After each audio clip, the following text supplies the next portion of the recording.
15 अगस्त 1947 ईस्वी।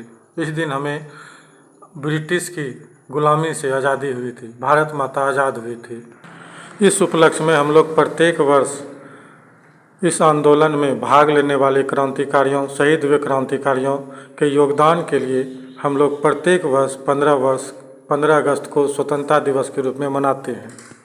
भारतीय स्वतंत्रता संग्राम में गांधी जी द्वारा दिए गए योगदान को लेकर के हम कुछ आंदोलन का यहाँ पर जिक्र कर रहे हैं।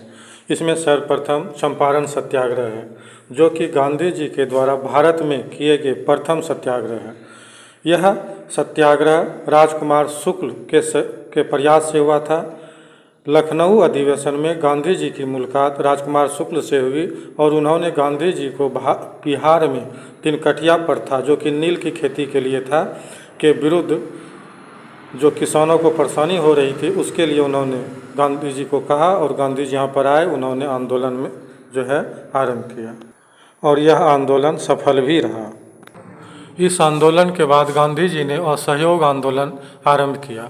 इस आंदोलन के अंतर्गत स्वदेशी वस्तुओं को अपनाना और विदेशी वस्तुओं का बहिष्कार करना था।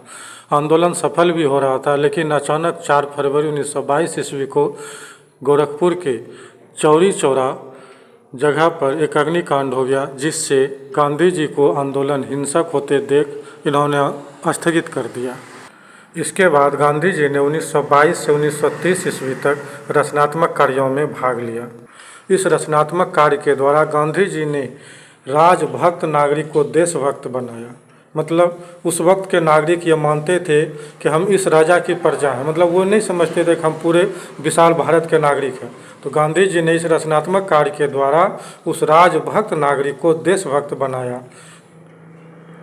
रचनात्मक कार्यों में बहुत से क्रांतिकारी जेल में बंद हो गए थे। इनको छुड़वाने के लिए गांधी जी ने सविनय अवज्ञा आंदोलन आरंभ किया। प्रथम विश्व युद्ध के समय जब अंग्रेज युद्ध में फंसा हुआ था, तो गांधी जी ने इसका लाभ उठा करके 1942 ईस्वी में अंग्रेजों भारत छोड़ो आंदोलन आरंभ किया।